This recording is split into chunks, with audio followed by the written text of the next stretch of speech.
हैं, जितने कुटुंब वाले हैं, जितने रिश्तेदार हैं, ये सब तुम्हारे कमाए गए धन का भोग भोगेंगे और तुम अपने कर्म का भोग भोगोगे।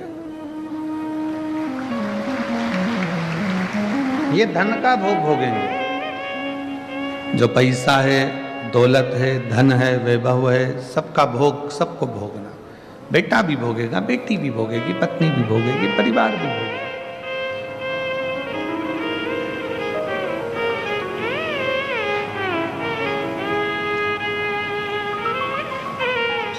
कर्जा चुकाने के लिए तो मेरे भगवान राम को भी पृथ्वी पर वापिस कृष्ण के रूप में अवतरित होना पड़ा।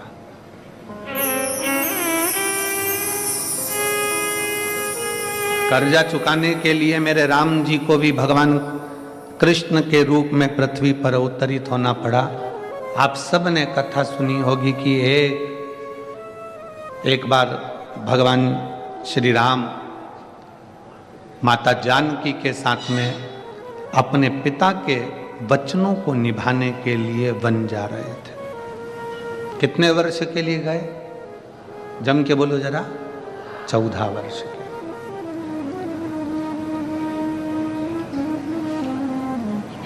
चौदह वर्ष के लिए राम वन चले। 14 वर्ष चलते चलते एक ऐसा वीरान जंगल आ गया जिस वीरान जंगल में पानी भी नहीं था,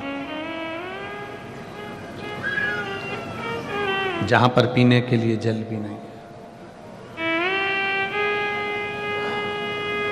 चलते चलते माता जानकी थक गई और माता जानकी इतनी थकी कि माता जानकी जी ने कहा कि अब मुझे प्यास लग रही है, मुझे पानी पीना है। अपने माता पिता के वचन को पूर्ण करने के लिए भगवान श्री राम वन को चले और माँ जानकी चलते चलते थक गईं और थकने के बाद में माता जानकी कहती हैं कि अब मुझे प्यास लगी, बहुत पानी की प्यास। जानकी जी जब जल को पुकार रही हैं कि मुझे पानी पीना है, राम जी ने देखा कि आसपास में कोई सरोवर नहीं है, आसपास में कोई जलाशय नहीं है, कोई सरोवर नहीं, कोई जलाशय नहीं है। तब राम जी ने जानकी जी को एक वृक्ष की छांव में बिठा दिया, तुम यहां बैठो, लक्ष्मण जी आप भाभी के साथ में रहिए, मैं जल देखता हूं। राम जी ने जल देखना प्रारंभ करा तो कहीं जल नजर नहीं आया। एक तो कोस निकल भी गए बाहर, एक दो कोस निकलने के बाद भी जल नहीं मिला, पानी नहीं मिला। ढूंढते ढूंढते राम जी महाराज और आगे निकले, तब एक मोर नजर आया और राम जी ने उस मोर से कहा कि पक्षियों में कोई दूसरा पक्षी मुझे दिख नहीं रहा, पर मोर तुम नजर आए हो, क्या तुम मेरी थोड़ी सी सहायता करोगे? क्या मुझे कोई जलाशय, कोई पानी का स्थान, कोई कुंड, कोई बावड़ी, कोई कूप, कोई सरोवर मुझे दिखाओगे? मेरी धर्म पत्नी जानकी जी को प्यास लगी है, आप मुझे जलाशय दिखाएंगे? मोर उसी समय पर शीश झुकाकर कहता है कि मैं आपको पानी का स्थान दिखा देता हूं, मैं आपको सरोवर दिखा देता हूं, मैं आपको जलाशय दिखा देता हूं, चलिए। राम जी चलने लगे, मोर भी चलने लगा। अब मोर कहने लगा कि प्रभु मैं चलूंगा धीमा धीमा और पानी तक पहुंचने में समय लग जाएगा, एक काम करता हूं मैं उड़ के चलता हूं, तुम मेरे पीछे पीछे चलो। राम जी ने कहा ठीक है। मोर उड़ा, थोड़ी दूर चलने पर मोर राम जी को दिखा ही नहीं, कहां चले गए। राम जी फिर एक जगह पर बैठ गए, फिर मोर वापिस आया और मोर ने आकर कहा, प्रभु आप मार्ग भटक रहे हो, आपको रास्ता नहीं मिल रहा, एक काम करता हूं, मैं उड़ूंगा, अपना एक एक पंख जमीन पर गिराते गिराते जाऊंगा, मैं ना दिखूं तो पंख देखते देखते आप पीछे पीछे आ जाए।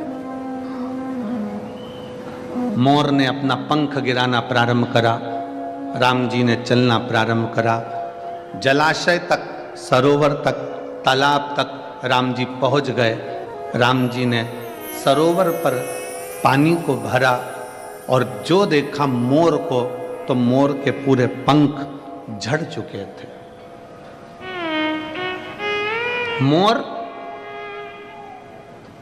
एक मौसम होता है, उस मौसम में एक समय होता है, उस समय में मोर अपने पंख को झड़ाता है। अगर मोर हर किसी मौसम में अपने पंख को झड़ा देता है तो मोर को मरना पड़ता है।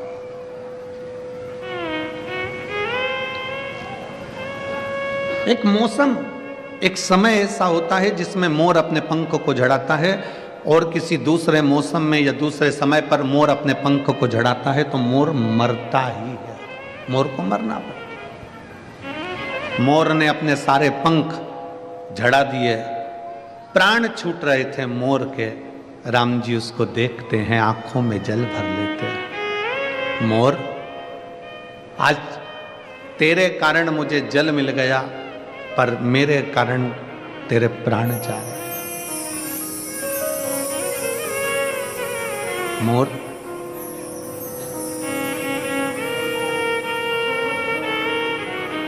तेरे को कुछ मांगना हो तो मांग ले। मोर कहता है, प्रभु आपके चरणों की शरणागति देना।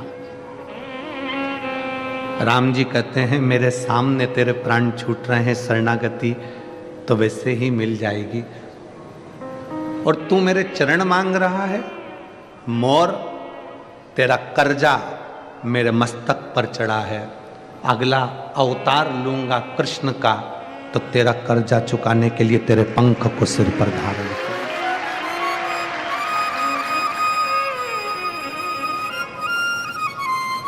तेरा कर्जा चुकाने के लिए तेरा पंख मैं अपने सिर पर धारण करूंगा, अपने सिर पर। और शिव महापुराण की कथा वर्णन करती है, संसार में जन्म ले हो, हमारा और आपका जन्म हुआ है, ना जाने कौन सा कर्जा चुकाने के लिए हम यहां आए। कौन सा कर्जा?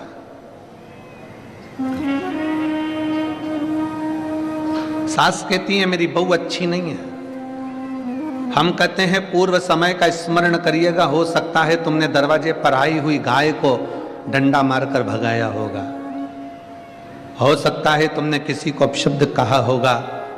ये जितने हमारे संबंध हैं, हमारी पत्नी, हमारे बच्चे, हमारा बेटा, हमारी बेटी, हमारी माता, हमारे पिता, हमारा परिवार, हमारा कुल, ये सब संबंध जितने भी हैं, ये संबंध हमारे पूर्व के कर्म के कारण हमको मिलते हैं, और संसार में आने के बाद उनके साथ रहना पड़ता है और भोगना पड़ता है।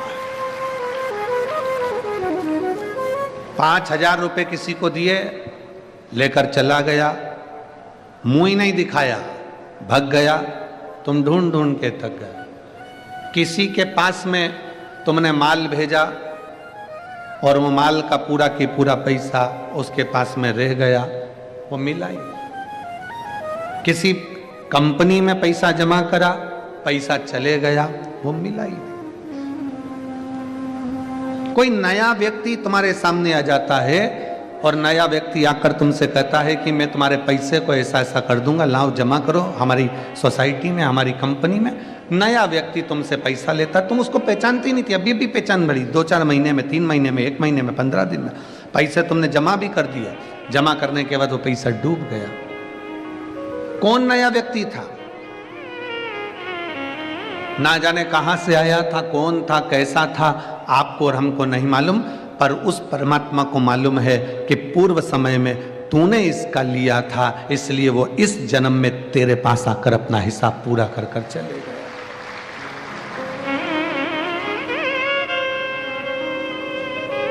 शिव महापुराण की एक बात अपनी जिंदगी में जरूर उतारिए।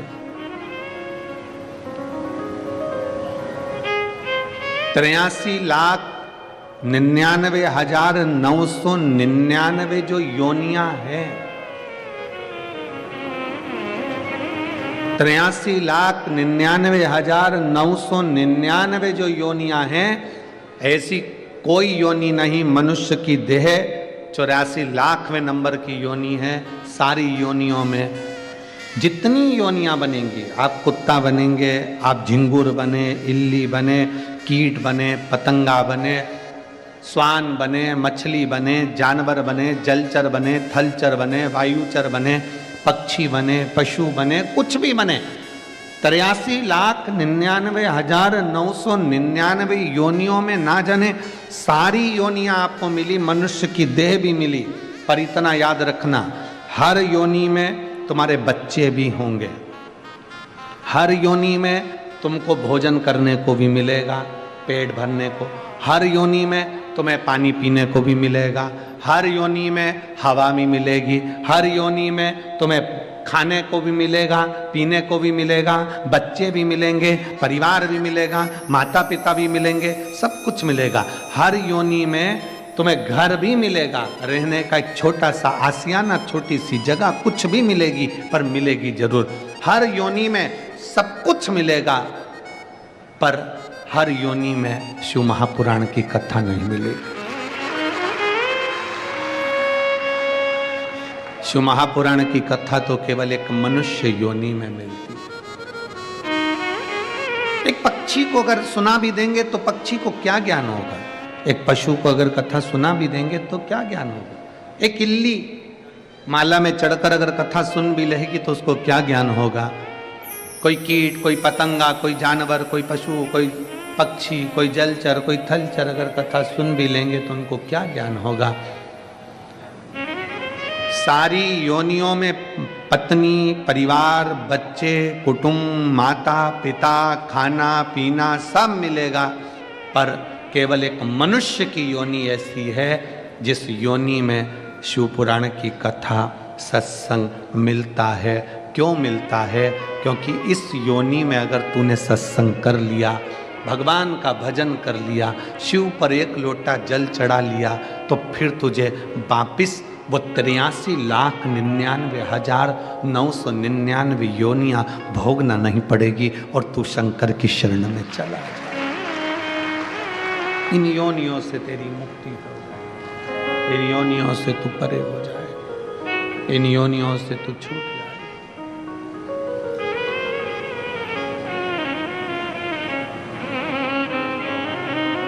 कर्ज चुकाने के लिए आपका और हमारा जन्म हुआ है, कर्ज पूर्व समय का। बेटी ने जन्म ले लिया, बेटे ने जन्म ले लिया,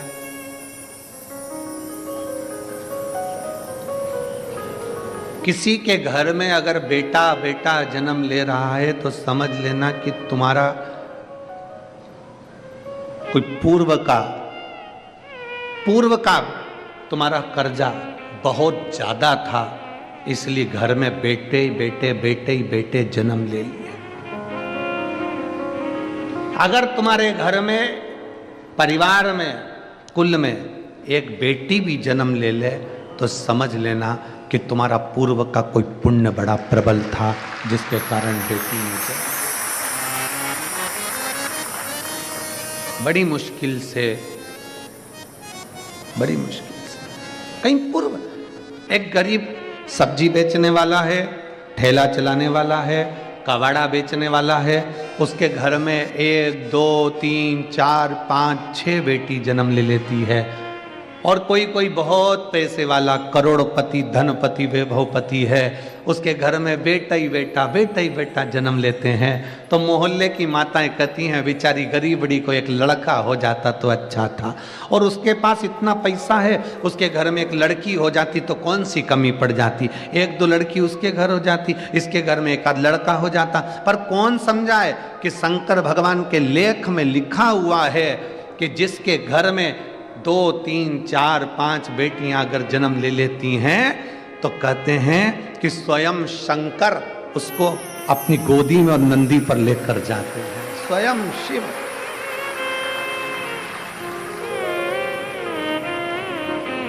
हम सोचते हैं कि बेटों का जन्म हो रहा है तो बड़े भाग्यशाली हैं।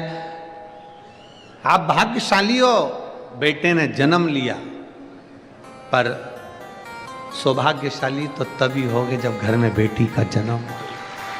जब घर में बेटी का जन्म है तो सौभाग्यशाली, नहीं तो भाग्यशाली तो आप हो।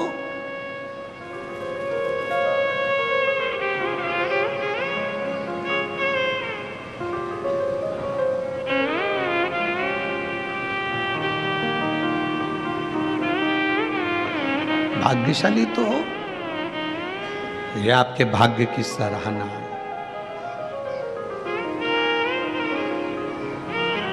तुम्हें जो समय मिला है, तुम्हें जो ये मनुष्य का जीवन मिला है, मानव का शरीर मिला है, इस मानव के शरीर की कीमत समझो,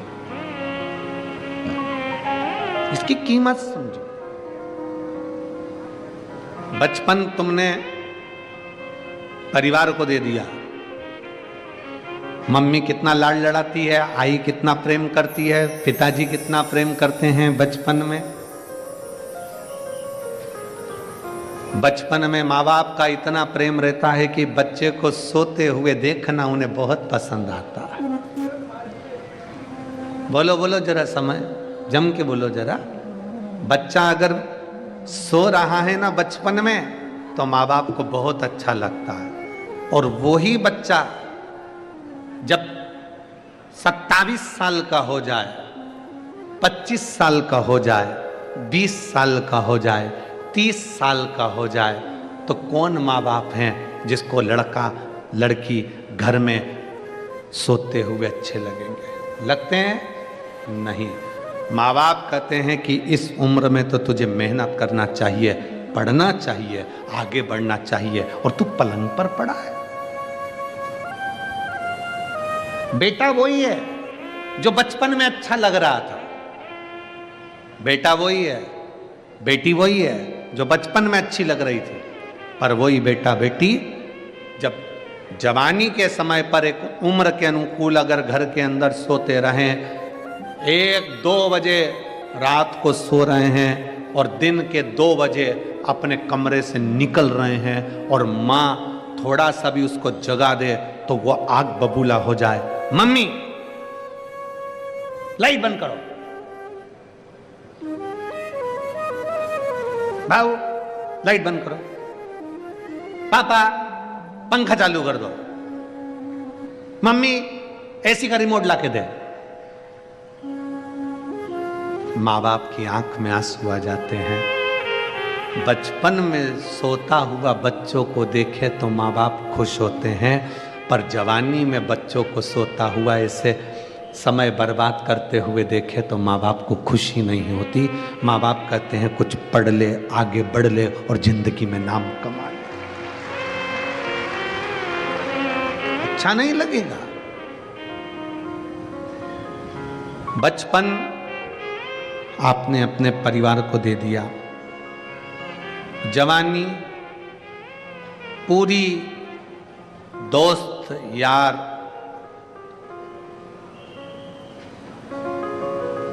और अपना मोबाइल और अपने पहचान वाले संसार के जितने लोग हैं उनको दे दिया।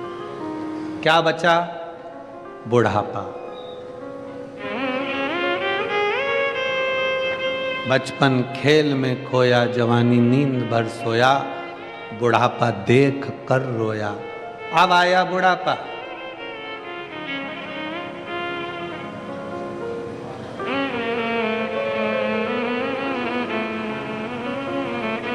जब जवानी आती है, अच्छा पद मिल जाता है, अच्छी प्रतिष्ठा मिल जाती है, अच्छी कुर्सी मिल जाती है, अच्छी जॉब मिल जाती है, अच्छी नौकरी मिल जाती है, अच्छी प्रतिष्ठा मिल जाए, अच्छी कुर्सी मिल जाए, अच्छा पद मिल जाए, अच्छी सत्ता मिल जाए, तो निवेदन है झुकना सीख जाना, अकड़ना नहीं। झुकना सीख। हमने कई लोगों को देखा है जब तक कुर्सी पर रहते हैं, जब तक कोई अच्छा पद रहता है, कुर्सी पर बैठे रहते हैं, बहुत बड़े पद पर रहते हैं, ओहदे पर रहते हैं, हमने कई लोगों को देखा है इतनी अकड़ में रहते हैं, इतनी अकड़ में रहते हैं कि कोई आ भी जाए तो उससे सीधे मुंह बात नहीं करते। और जो कुर्सी पर इतनी अकड़ में रहता है, बाद में रिटायर होता है, रिटायर होने के बाद मोबाइल में ग्रुप बनाता है कि अब मैं समाज सुधार का काम करूंगा। समाज का एक व्यक्ति तेरे दरवाजे पर 25 बार फाइल रख कर गया, तब तू कहां गया था?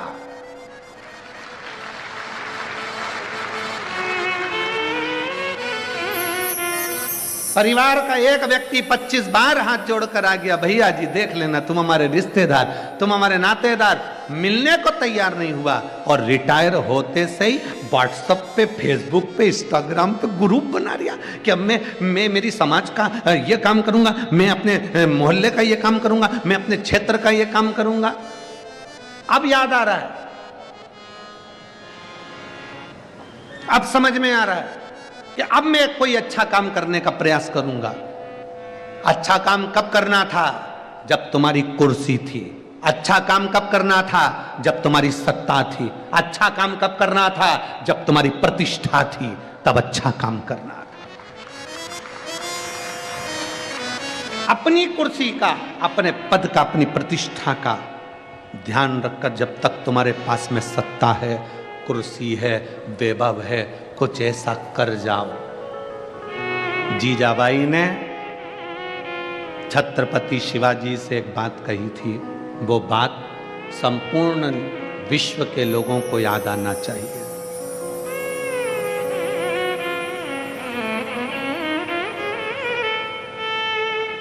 संपूर्ण विश्व।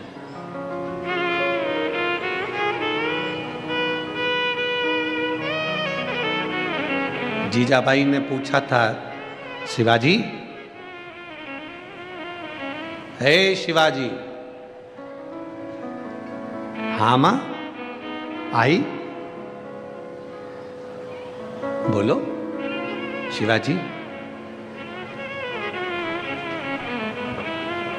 कुर्सी रहते, सिंहासन रहते, पद रहते, प्रतिष्ठा रहते,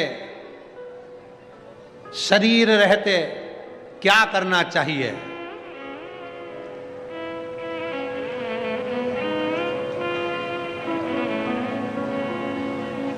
क्या करना चाहिए? तो शिवाजी ने कहा, मां, शासन, प्रशासन और सनातन धर्म की रक्षा करना चाहिए।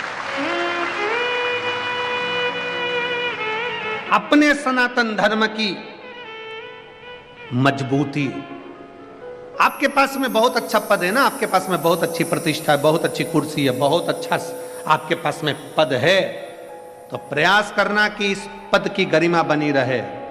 कोई आए, तुम्हारा एक सिग्नेचर अगर किसी का भला कर सकता है, एक साइन तुम्हारा भला कर सकता है, तो ध्यान देना, पहले फाइल पढ़ो, खूब अच्छे से अध्ययन करो। हम ये नहीं कहते कि तुम बिना देखे सिग्नेचर करो, हम तो कहते हैं तुम्हारा एक सिग्नेचर, एक चिड़िया तुम्हारी अगर किसी का भला कर सकती हो, तो प्रयास करना कि एक बार जिंदगी में अपनी कुर्सी पर बैठकर उस चिड़िया को बना देना, किसी का भला कर देना। प्रयास करो अच्छा करने का, फिर मिलेगा शरीर। जम के बोलो जरा, वापिस मिलेगा? नहीं। रिटायर होने के बाद वापिस कुर्सी पे बैठोगे? अरे जम के तो बोलो, नहीं। बैंक का मैनेजर अपनी कुर्सी पर बैठा है, तब तक उसका साइन काम आएगा। बैंक का मैनेजर या थाने का थानेदार जब अपनी कुर्सी से रिटायर हो जाएगा और मैनेजर वापिस अपने बैंक में जाएगा और जाकर अपनी कुर्सी पर बैठेगा, तो कोई बैठने देगा? थानेदार रिटायर होने के बाद अपनी कुर्सी पर बैठेगा तो कोई बैठने देगा? नहीं, क्योंकि अब थानेदार दूसरा आ गया, मैनेजर दूसरा आ गया, तुम रिटायर हो गए। अब तुम्हारे कितने भी अच्छे सिग्नेचर हो, वो सिग्नेचर काम के नहीं हैं, क्योंकि जब तुम्हारी कुर्सी थी तब सिग्नेचर काम का था। इसलिए जब तक तुम्हारी कुर्सी और पद प्रतिष्ठा है तब तक सिग्नेचर अच्छे करने का प्रयास करिए, किसी का भला करने का प्रयास करिए, किसी के लिए श्रेष्ठ करने का प्रयास करिए। कुछ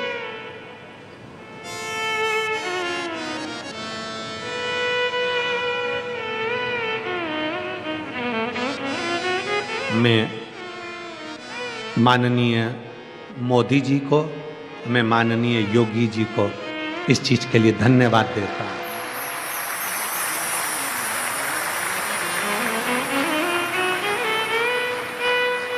मैं माननीय मोदी जी को और माननीय योगी जी को, प्रधानमंत्री जी को, उत्तर प्रदेश शासन के मुख्यमंत्री जी को भी धन्यवाद देता हूं कि अपनी कुर्सी का सदुपयोग कर रहे हैं, शासन, प्रशासन और सनातन तीनों को मजबूत कर रहा है।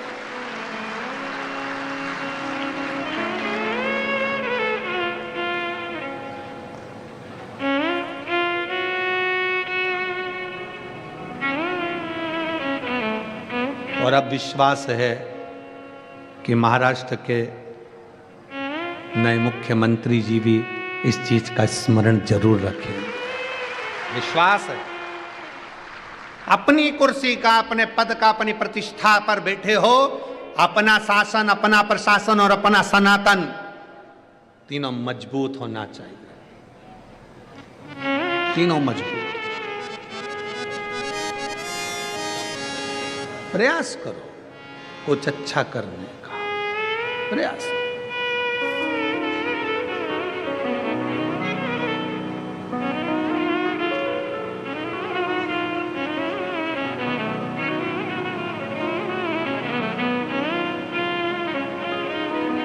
और जब हम शिव की अविरल भक्ति में जिस समय डूबेंगे, शंकर की अविरल भक्ति को जब हम भजेंगे, तो शिव क्यों ना मिलेगा, क्यों ना मिलेगा।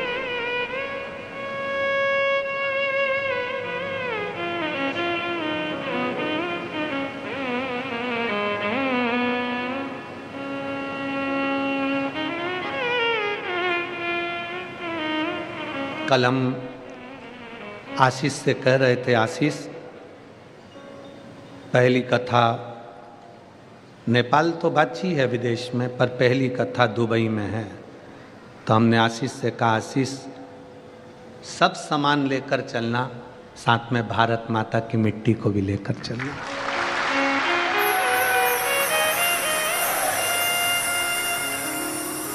क्योंकि जो प्यार भारत की मिट्टी दे सकती है वो दुनिया में कोई नहीं दे सकता।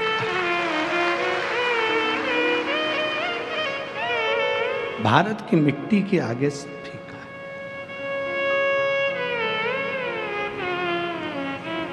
आशीष बोला, गुरुजी 3 दिन में तो अपन आ जाएंगे।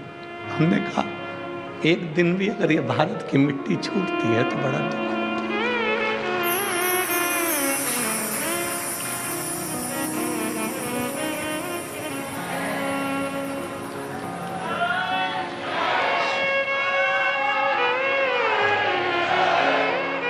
ये भारत की मिट्टी 1 दिन भी छूटती है ना तो बड़ा दुख होता है। छूटे ना।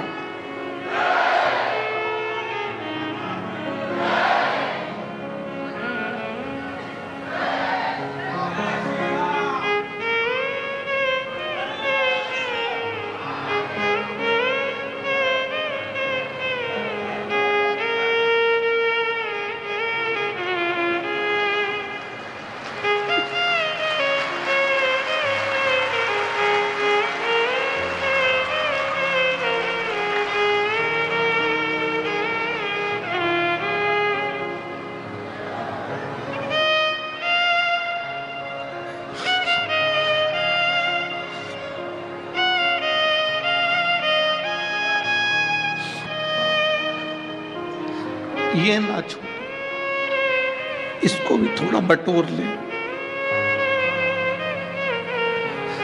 सब कुछ मिल सकता है पर ये भारत वतन नहीं मिल सकता। जान हृदय, इसको संजो लो। जन्म मिला है मनुष्य का, मानव का,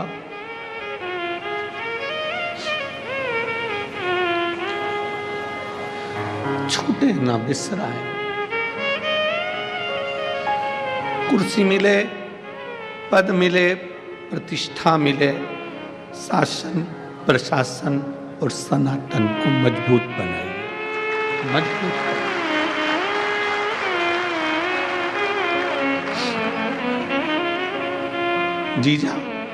जीजाबाई ने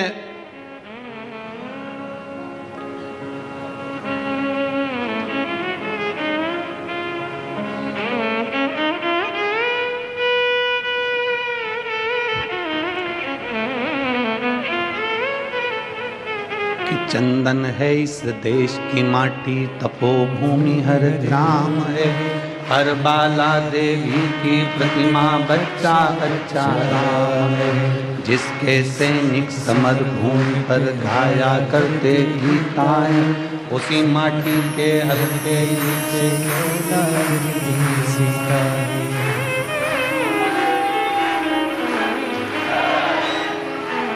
ये वो भूमि है। भारत की भूमि वो भूमि है जिसमें जन्म मिल जाए तो भी कम ना। अगर शिव की आराधना में लगे हो, शंकर की आराधना में लगे हो और ये मनुष्य की देह मिली है तो कुछ किसी का भला करने का प्रयास करो। बहुत अच्छी कुर्सी पर बैठे हो आप, बहुत अच्छी भगवान ने कृपा करी है।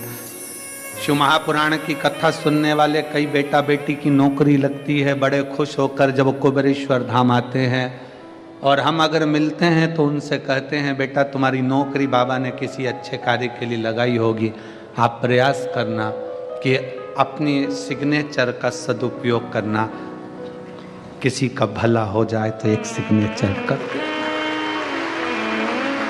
किसी का भला कर दे।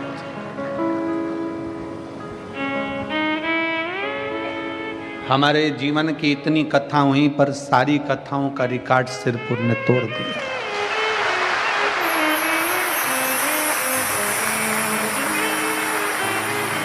ये जितने डूम लगे हुए हैं ऐसे 12, 15, 20 डूम भी लगा लिए जाएं तो भी भक्त उसके बाहर ही रहेंगे। इतना भीड़, इतना भक्तों का सैलाब है, इतना भक्तों का सैलाब। ऐसे डूम ना जाने कितने लगा दो आप, 15, 12, 20, 22, 24, 25 तो भी शिव भक्त बाहर के बाहर। हमारे जीवन का इतना बड़ा ये शिव पुराण की कथा देखी करी सब, पर ऐसा जन सैलाब कहीं नहीं देखा, कहीं पर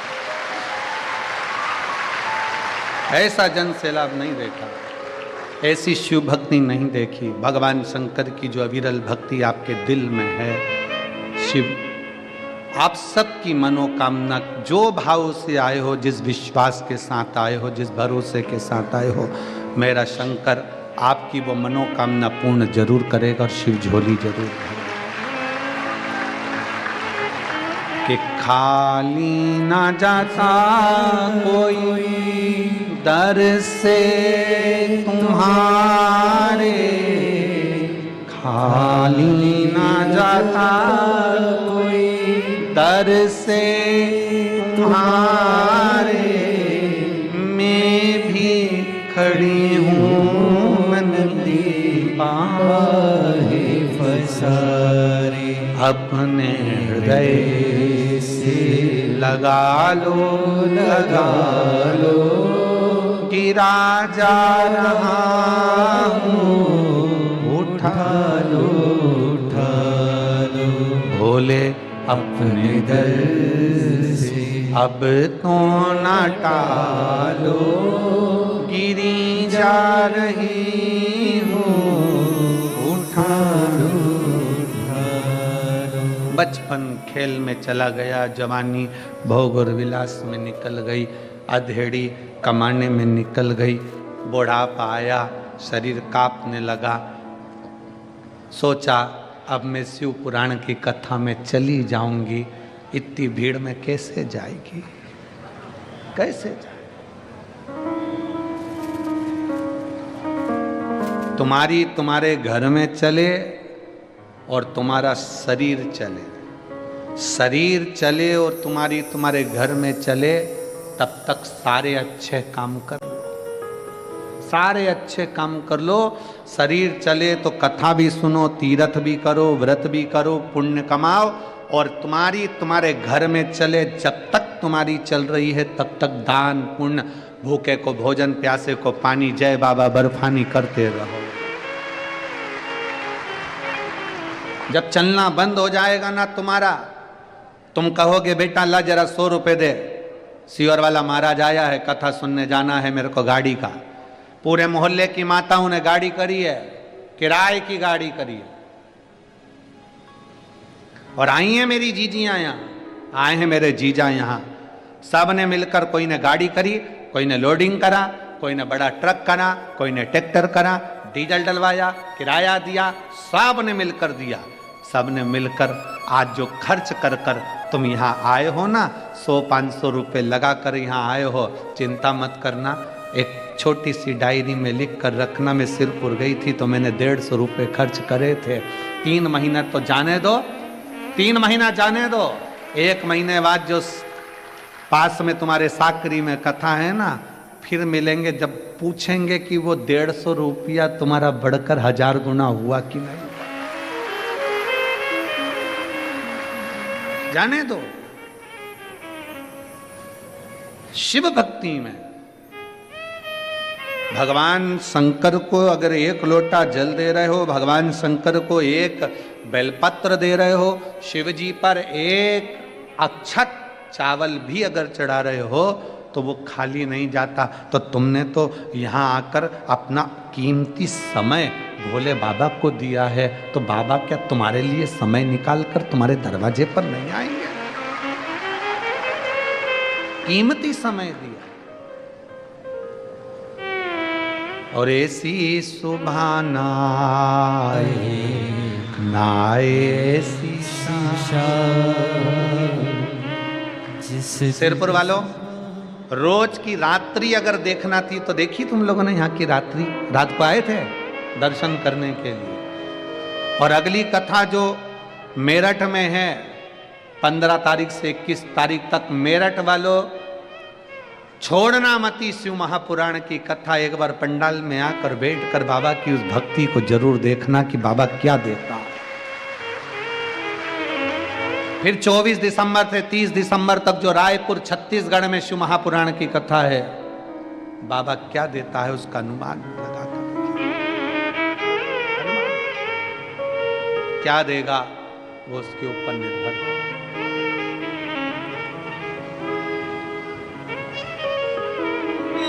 ऐसी सुबह ना आए ना ऐसी शाम, जिस दिन जुबा पे मेरे, जिस दिन जुबा पे मेरे आए ना शिव का नाम। ऐसी सुबह ना आए ना ऐसी शाम, ऐसी सुबह ना आए ना ऐसी शाम, जिस दिन जुबा पे मेरे, जिस दिन जुबा पे मेरी आए ना शिव का नाम। ऐसी सुबह ना आए ना ऐसी शाम, ऐसी सुबह ना आए ना ऐसी शाम, जिस दिन जुबा पे मेरे, जिस दिन जुबा पे मेरे आए न शिव का नाम। ऐसी सुबह ना आए ना ऐसी शाम, ऐसी सुबह ना आए ना ऐसी शाम, जिस दिन जुबा पे मेरी, जिस दिन जुबा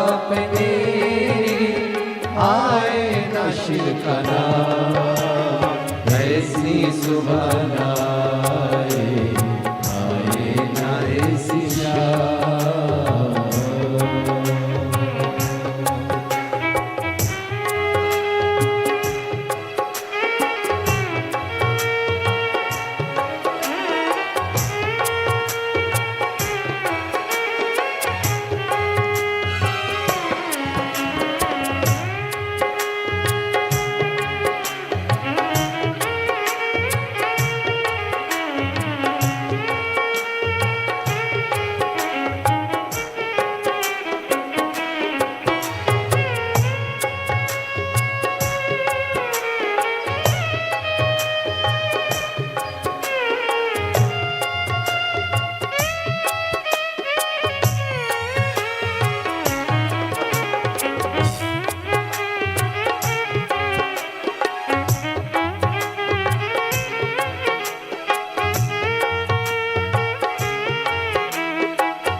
मंदिर में वास है तेरा, तेरी छवि प्यारी। मन मंदिर में वास है तेरा, तेरी छवि बसाई। प्यासी आत्मा बन के जोगन तेरी शरण में आई।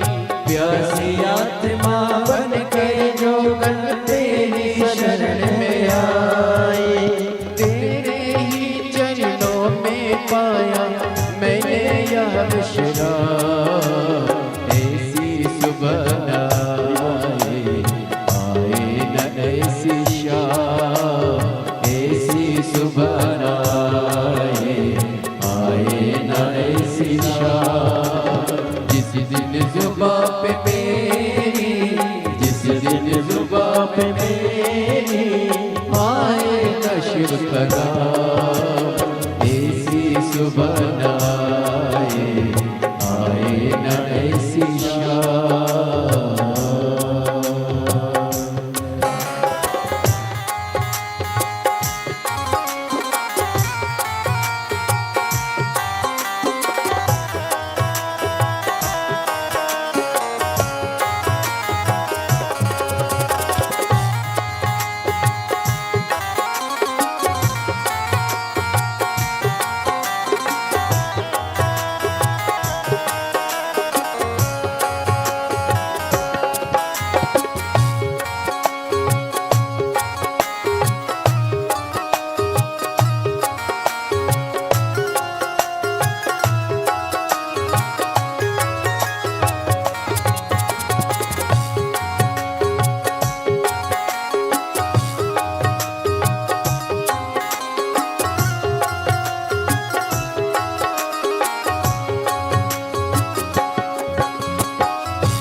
में ना जाने कितने युग मेरे बीते, तेरी खोज में ना जाने कितने युग मेरे बीते।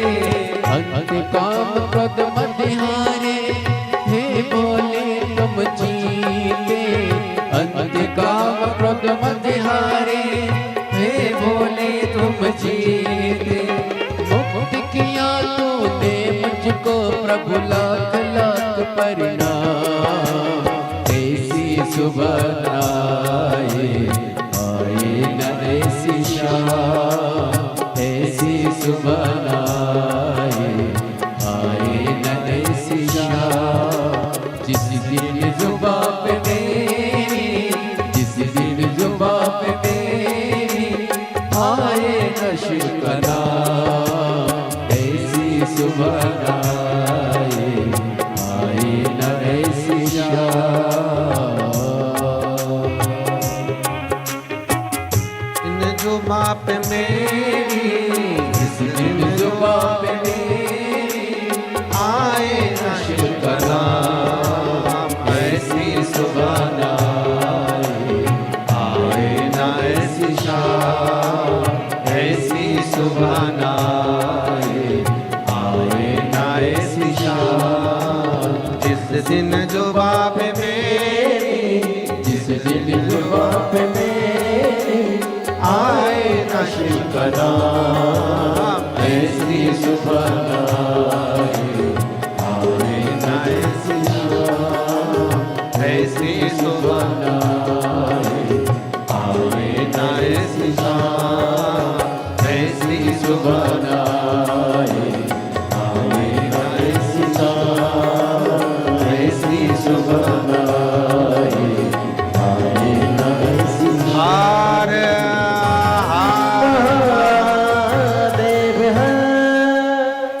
अपने स्थान पर बैठकर बाबा से अपने दिल की बात बड़े भावों के साथ हृदय से कहिए।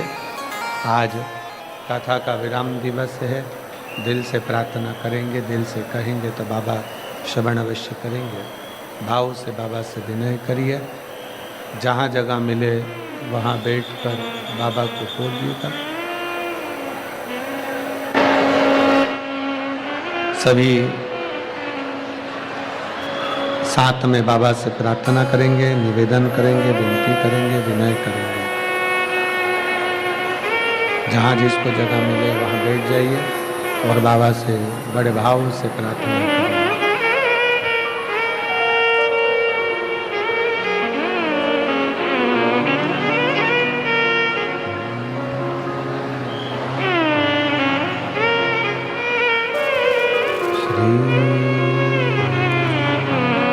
शिवाय नमस्तु श्री शिवाय नमस्तु श्री शिवाय नमस्तु श्री शिवाय नमस्तु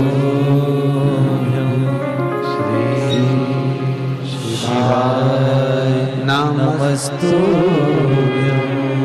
भोला सब दुख काटो हमारा, ओ भोला सब दुख काटो हमारा।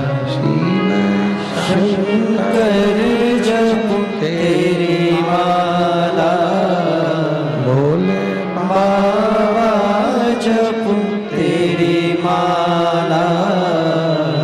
भोला सब दुख काटो हमारा, ओ भोला सब दुख काटो हमारा। वेश मंगल मंगलकारी, वेश मंगल मंगलकारी। शमशान वासी हमारा, शमशान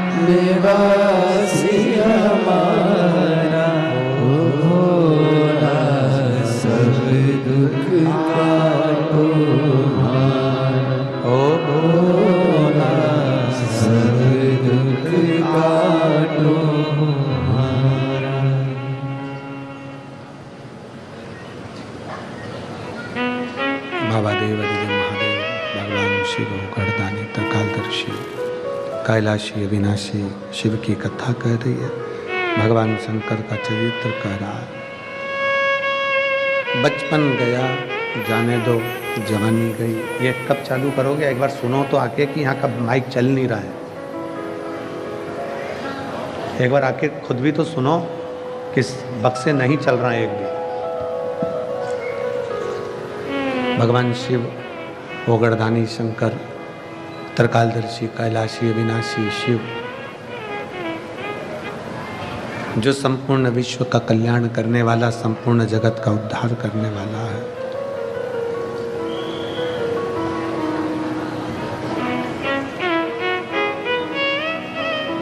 बचपन गया जाने दो, जवानी गई जाने दो, अधेड़ी गई वो भी जाने दो, पर बुढ़ापा जो मिला है,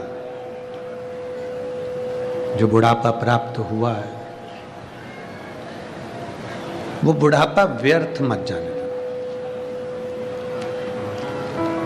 उस बुढ़ापे को व्यर्थ निकलने मत देना, व्यर्थ जाने मत देना। उसको संभालने का प्रयास करिए, उसको संजोने का प्रयास करिए। मैं यजमान परिवार को, पाटिलवाड़ा परिवार को इस चीज के लिए बहुत बहुत धन्यवाद देता हूं कि आपके पूर्वजों ने, आपके दादाजी ने, परदादाजी ने, परिवार ने जो सिरपुर में एक भूमि का दान कर कर या सामाजिक कार्य कर कर या किसी न किसी रूप में अच्छा कार्य कर कर जो प्रेरणा आपके दादा पिताजी ने दी, वो प्रेरणा आज भी उनके बच्चे निभा रहे हैं। उसकी आपको बधाई, उसकी आपको धन्यवाद, उसका आपको साधुवाद। आज भी आप उस क्रम को निभा रहे हैं, आज भी उस क्रम को आप आगे बढ़ा रहे हैं।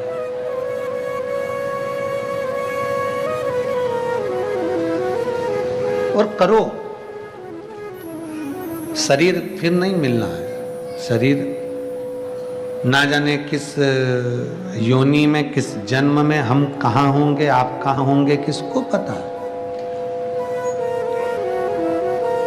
किसको मालूम है कि कौन कहाँ होगा?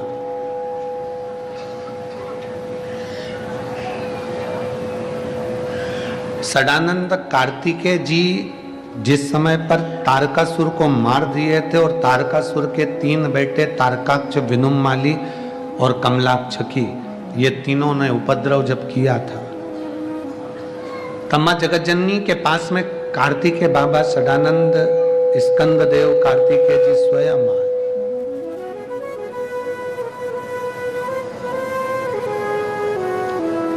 स्कंददेव कार्तिकेय जी स्वयं आए और स्कंददेव कार्तिकेय जी ने आकर अपनी माता जी से कहा, मां यदि आप कहो तो मैं ये तारकासुर के 3 बेटों को भी मार दूं, तारकाक्ष को, विदुमाली को और कमलाक्ष को, इनका भी समाप्त कर देता हूं, इनको भी मार देता हूं।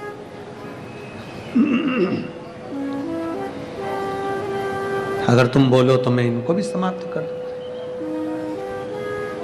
माता पार्वती जी ने मना कर दिया। पार्वती जी ने कहा, नहीं, तुम नहीं मारोगे। तारकासुर को तुमने मार दिया, वहां तक ठीक है, पर अब तारकासुर के 3 बेटों को मारने की जवाबदारी तुम्हारी नहीं है। तारकासुर के 3 बेटों को मारने की जवाबदारी शिव की है।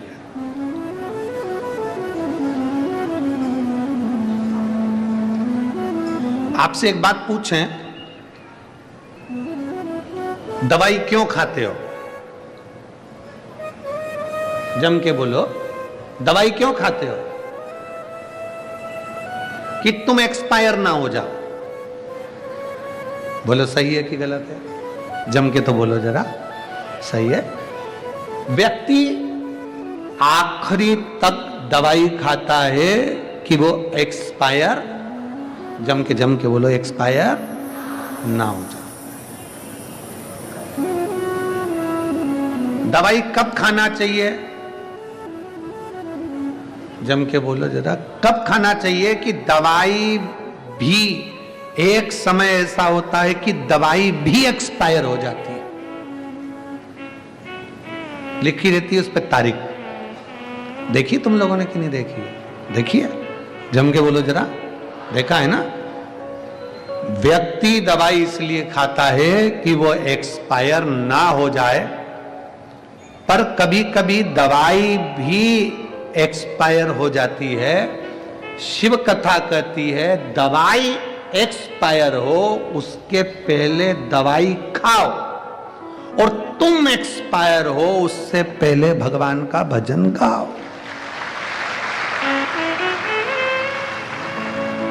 दवाई कब असर करेगी? एक्सपायर होने के बाद। जम के बोलो जरा, नहीं। कब असर करेगी?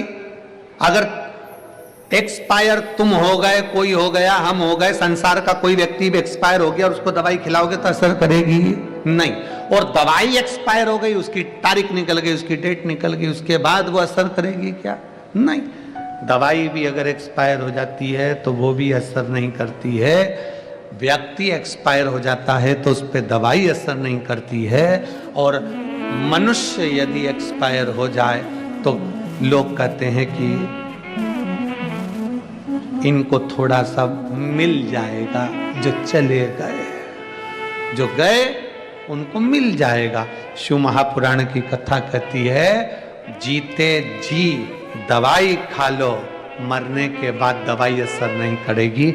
और जीते जी शिव पुराण सुन लो, मरने के बाद असर नहीं करेगी। जीते जी सुनो, जीते जी श्रवण करिए, जीते जी धारण करिए। जितना श्रवण कर सकते हो, जितना भजन कर सकते हो, जितना स्मरण कर सकते हो, जितना कीर्तन कर सकते हो उतना करिए। जीते जी।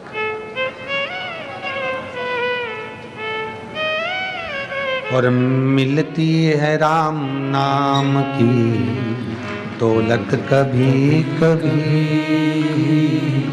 होती है अपने भाग्य से शिव पुराण कभी कभी। ये अपने भाग्य से हुई है, अपनी किस्मत से हुई है। ये भाग्य अपना, अपनी किस्मत है जो अपने को ये शिव महापुराण की कथा श्रवण करने को प्राप्त हो। फिर मौका मिले ना मिले, मनुष्य देह मिले ना मिले, संसार सागर में दूसरी बार जन्म मिले ना मिले, मिला है उसको स्वीकार कर। जो मिला है उसको अपने जीवन में उतार। तुम्हें तारकासुर के बेटों को नहीं मारना है। कार्तिकेय, तारकासुर के बेटों को तो मारने की जवाबदारी शिव की है। आपकी अपनी और संसार की किसी की जवाबदारी नहीं है। जन्म, मरण और परण। परण मतलब शादी, मरण मतलब मरना, और जन्म मतलब जन्म। ये तीन जवाबदारी किसी देवता के पास नहीं है। इन तीन चीज की जवाबदारी शंकर जी के पास है, शिव जी के पास। कब जन्म होगा, कहां जन्म होगा, कैसे जन्म होगा, किस जगह पर जन्म होगा, इसकी जवाबदारी शिव जी के पास है। मरण, कब मरोगे, कहां मरोगे, कैसे मरोगे, इसकी भी जवाबदारी शंकर के पास। परण, शादी नहीं हो रही है, विवाह नहीं हो रहा है, शंकर भगवान को सब मालूम है कि कहां, कब, कैसे कराना। तुम पूरी जिंदगी लड़कियां देखते रहो, मेरे लड़के के लिए ये लड़की अच्छी है, ये रिजेक्ट करा, वो करा, ये करा, वो करा। पूरा जीवन तुमने इसमें लगा दिया, 10 साल 5 साल इसी में निकाल दिए। लड़की के लिए लड़का ये अच्छा है, लड़के के लिए लड़की ये अच्छी है, पर उसने जिसके साथ लिखी होगी वही मिलेगी। 50 लड़के देखे तुम सबके लिए, और 50 लड़की देखी ये मेरे सब जीजाओं के लिए। 50 लड़की देखी, पर तुम्हारी किस्मत में जो चंद्र घंटा थी वही मिली है। तो तुम्हारे भाग्य में जो लिखी थी वही तुम्हें प्राप्त हुई। क्यों? ये जोड़ी आज की है ही नहीं, आज की है ही नहीं। एक पत्नी मरते मरते बोली, मैंने खूब करवा चौथ के व्रत करे हैं, खूब मैंने तीज का व्रत करा है, अब मैं जा रही हूं, स्वर्ग में मिलेंगे। अब मैं जा रही हूं, स्वर्ग में मिलेंगे।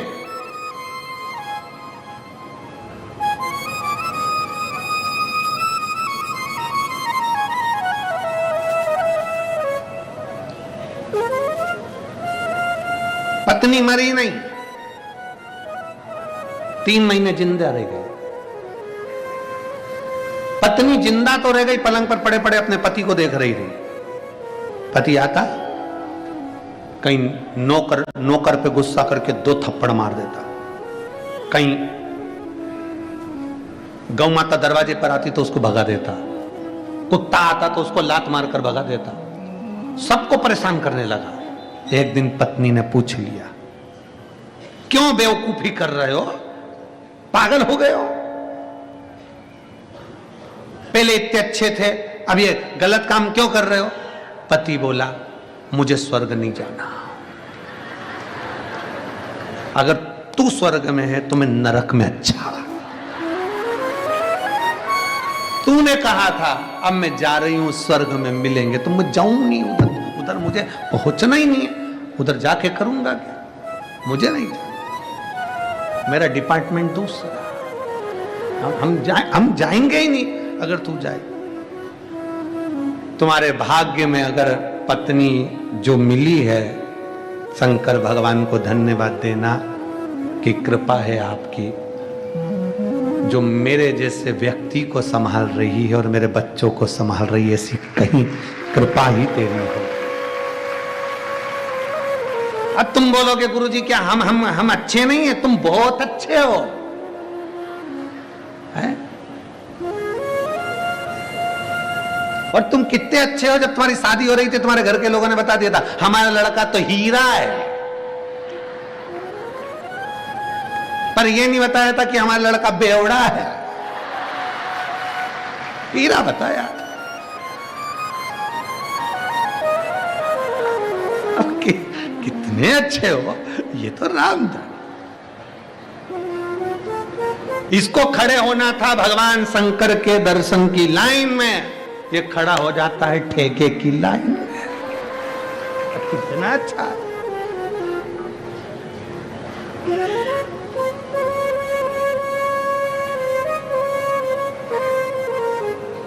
शिव जी को धन्यवाद दो, भगवान तूने बहुत अच्छी दी है, बहुत अच्छी कृपा करी है।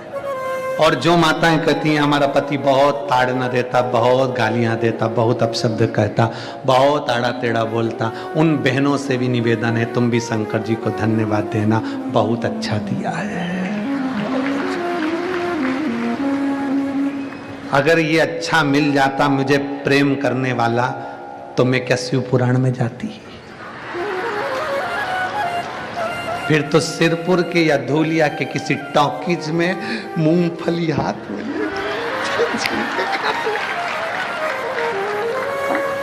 ये तेरी कृपा है, तेरी उदारता है।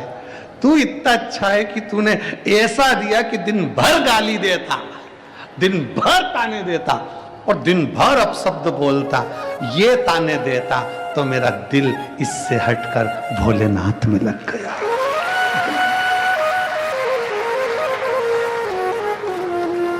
ये तेरी उदारता है, तेरी कृपा। बिना न हिले एक भी लेते हैं श्वास, तेरी कृपा से तनु बखान क्या करूं मैं राखों के ढेर का, चपटी बहुत में खजाना कुबेर का, गंगाधार मुक्ति द्वार ओमकार तू, भोले ओमकार तू, आयो। यो शरण तिहारी शंभु तार तार। जो तूने दिया वो अच्छा दिया, हम उसमें कोई गलतियां ना निकालें। जब हम भगवान में गलतियां निकालते हैं तो समझ लो हम अपने भीतर गलतियां निकाल। एक लड़का दोस्त के साथ जा रहा था, जाते जाते उसने देखते से कहा कि भगवान में तो अक्ल ही नहीं है। क्या अक्ल नहीं है? इतना बड़ा पेड़ इतनी छोटी छोटी सी केरी लगा दी, इतना बड़ा पेड़ इतना छोटा छोटा सा बेर लगा दिया, इतना बड़ा कद्दू इतनी बड़ी लौकी इतनी पतली सी डाली में लगा दी, पतली सी बेल में लगा दी। अरे कद्दू को ऊपर लगाना था पेड़ में, लौकी को पेड़ में लगाना था। अब बैठा था नारियल के पेड़ के नीचे, हवा चली एक ऊपर से गिर गया। अब दोस्त से बोला भगवान जो करता है बहुत अच्छा करता है। अच्छा हम कद्दू नहीं लगाया था उसने, कद्दू लगा देता तो कद्दू नीचे और अपन ऊपर पहुंच जाते। ये उसकी कृपा, उसको धन्यवाद दो, तूने बहुत अच्छा किया। अच्छा घर दिया, अच्छा परिवार दिया, अच्छा कुटुंब दिया, अच्छे रिश्ते नाते दिए, अच्छा तूने कृपा करी। है पूरा परिवार मेरा कितना जोरदार दिया। सास जब भी बोलती एकदम गर्जना में बोलती, ये तेरी कृपा है। जब सास इतनी गर्जना में बोलती तो कोई चोर की हिम्मत नहीं कि घर के घुस जा। उसको मालूम है चोर को कि बहू होगी ना तो चल जाएगा, पर डोकरी होगी ना, माँ होगी तो नहीं चलेगा, क्योंकि ये अपने तावे में जिस दिन इसने पकड़ लिया उस दिन धो देगी अच्छी लपट के।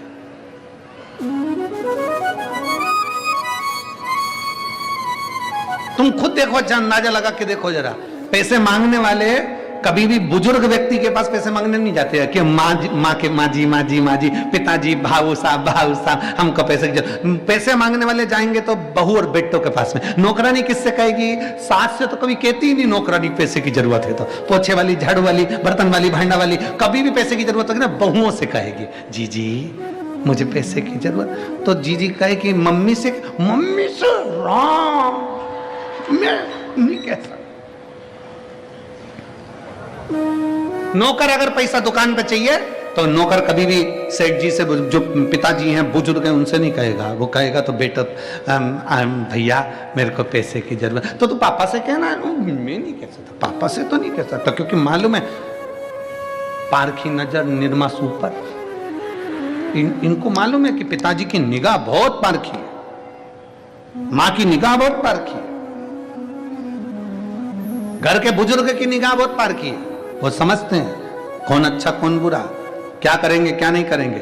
और सास ने कहा था मत देना पैसा, पर बहू ने चुपचाप से दे दिया। वो 15 दिन बाद काम छोड़ के चली गई, आई नहीं। सास ने कहा था मत देना, पर समझे ये तो सोच रही थी मेरी बेचारी कर चली।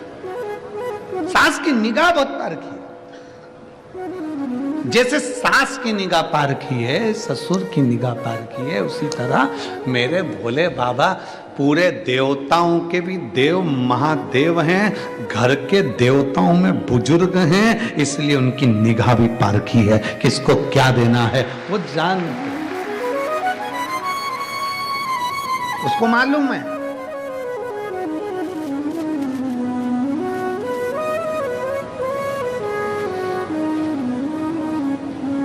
किसी ने पूछा कि भगवान हमने सुना है कि तुम बड़े पारखी हो, इसके बाद भी तुमने रावण को सोने की लंका दे दी। रावण को सोने की लंका दे दी। शंकर भगवान तुम्हें सोचना था, विचार करना था कि वो असुर है, राक्षस है, उसे सोने की लंका देने की क्या जरूरत थी। शंकर भगवान ने कहा मैंने रावण को सोने की लंका नहीं दी है, राम जो मेरे दिल में बसते हैं, जो मेरा भजन करते हैं, उनकी अर्धांगिनी सीता लंका में जाएगी, उसके लिए एसी का रूम बनाया है। बहू आती है उसके पहले बेटे का रूम तैयार करा जाता है। बहू यहाँ आएगी, इस कमरे में रुकेगी, ऐसा है वैसा है, सजाया धजाया तैयार करा गया।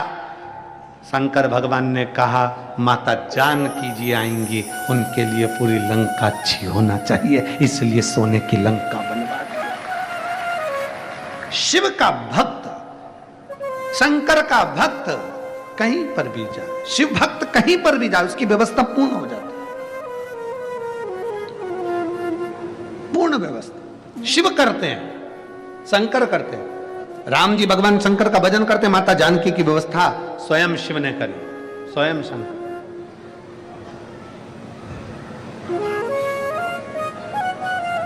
स्वयं शिव करते हैं। इसलिए शंकर की उदारता, शंकर की करुणा कोई साधारण नहीं है।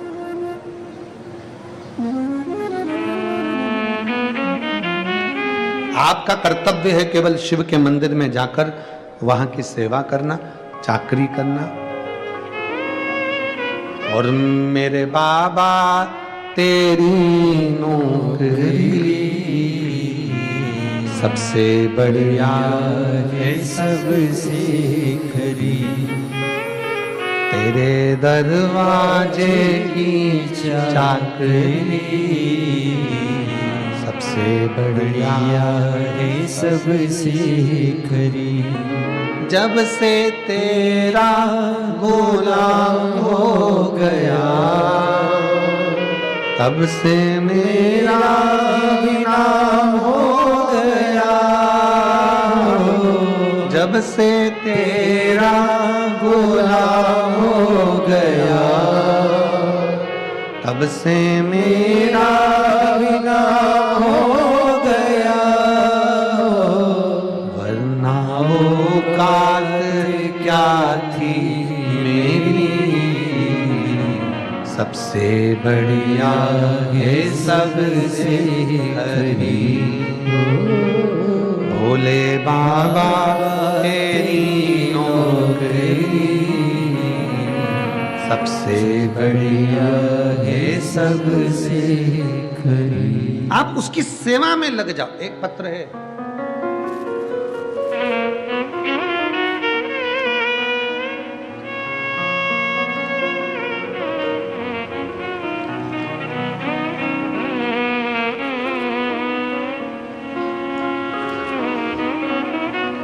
भूषण परमानंद देवरे,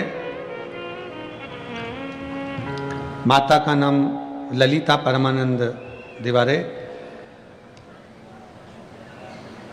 कहीं बैठे हों तो एक बेलपत्र लेने के लिए आ सकते हैं। बाबा, मैं अपने बेटे के बारे में बताना चाहती हूं जो 5 साल का है। उसको इतनी शुगर है कि उसकी शुगर 700 रहती है। गुरुदेव, 700 शुगर पहुंच गई, बच्चा ठीक नहीं। बेटे को हॉस्पिटल ले गई। मुंबई के कलवा हॉस्पिटल में हमने बेटे को एडमिट किया। उसको ऑक्सीजन दी गई, रिपोर्ट निकाली गई। मालूम पड़ा कि बेटे की शुगर 700 के पार है। बेटे की याददाश्त चली गई, झटके जैसे आने लगे, शुद्ध नहीं रही, पागलों जैसी हरकत करने लगा। अब डॉक्टर ने कहा कि इसकी रिपोर्ट के अनुसार इसकी शुगर इतनी हाई हो गई है कि मस्तिष्क तक पहुंच गई है। अब ये इसकी दशा ऐसी ही रहना है, नॉर्मल भी होगा तो यही दशा रहे। करें क्या? अब क्या कर सकते हैं? सबको भूल गया, बेटा पागलों जैसा हो गया, कोई इलाज सामने दिखता नहीं। तभी मैंने नर्स के कहने पर, डॉक्टर की नर्स के कहने पर श्री शिवाय नमस्तुभ्यम का जाप करने लगी। बेलपत्री शिव के मंदिर से लाना, शंकर पर चढ़ा हुआ जल लाना और उसी समय हॉस्पिटल में पशुपतिनाथ का व्रत स्वीकार कर लेना, बस चालू करा। और गुरुदेव, मैं बाबा का क्या आभार व्यक्त करूं। जल पिलाना प्रारंभ करा, बेलपत्री देना चालू करा। वो पागलों जैसी हरकत कर रहा था, पहचान नहीं रहा था। हमने उसको पीस पीस कर बेलपत्री दी और शिव का चढ़ा हुआ जल दिया। आज बाबा की कृपा से मेरा बेटे की शुगर डाउन हुई और उसकी याददाश्त भी थोड़ी सी ठीक हुई। गुरुदेव, डॉक्टर ने कहा था ये कभी भी अब पहचानेगा नहीं, जान नहीं पाएगा, क्योंकि मस्तिष्क में शुगर का लेवल बहुत बढ़ चुका, पहचाने का नहीं। पर आज मैं बाबा को धन्यवाद देने के लिए इसलिए आई हूं कि आज मेरा बेटा पहचानता भी है, जानता भी है, और कोई अब दवाई की जरूरत नहीं पड़ती। शिव का रुद्राक्ष का जल पीता है और भगवान की एक बेलपत्र रोज खाता। उसके फोटो लगा रही हूं, बच्चे के दोनों फोटो लगाए।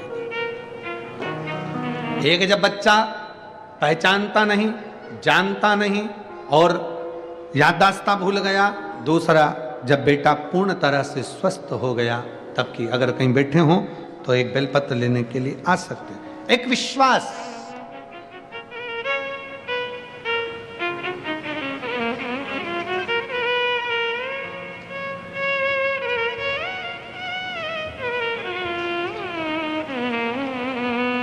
शिव के बिना संसार में कुछ नहीं हो सकता। आपका भरोसा, आपकी दृढ़ता, आपका विश्वास। एक पत्र और है,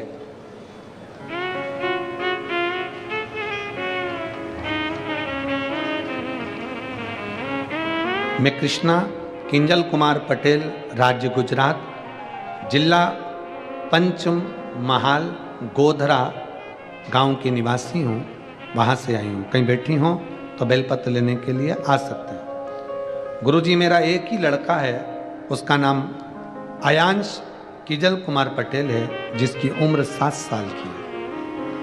वह अचानक से ऐसे ही खेलते खेलते उल्टियाँ करने लगा, उसकी तबीयत खराब हो गई। फिर हम उसे लेकर बड़ौदा चले गए, वहाँ के डॉक्टरों को दिखाया, फिर सब रिपोर्ट निकाली और सीटी स्कैन में पता चला कि सिर में पानी जमा हो गया। सिर में पानी जमा हो गया, डॉक्टरों ने बोला ऑपरेशन करना पड़ेगा। फिर हमने ऑपरेशन करवा लिया। वो पहले जैसे तो हो गया, पर वो हमारे साथ बात करता तो आंखें ऊपर करता, आंखें ऊपर कर लेता, जिसका मैं फोटो लगा रही हूँ। आप फोटो को देखेंगे, पहले नंबर का फोटो का दर्शन करेंगे, जिसमें उसके नेत्र की ज्योतियां सब ऊपर की ओर चली गई, उसकी आंखें पूरी ऊपर की ओर चली गई। आंखें ऊपर की ओर कर लेता, तब उसकी जांचें प्रारंभ हुई। फिर डॉक्टरों ने रिपोर्ट निकाली तो बताया आपका लड़का देख नहीं सकता, उसकी आंखें चली गई। ब्रेन का जब ऑपरेशन हुआ, मस्तिष्क का जब ऑपरेशन हुआ, तो डॉक्टरों ने देखकर कह दिया कि अब ये देख नहीं पाएगा। उसकी आंखों की रिपोर्ट निकाली गई, एमआरआई भी कराया, रिपोर्ट भी आई, पर उसका दिखना ठीक नहीं हुआ। हमें मालूम नहीं था कि ऊपर क्यों देखता है, उसकी आंखें चली गई।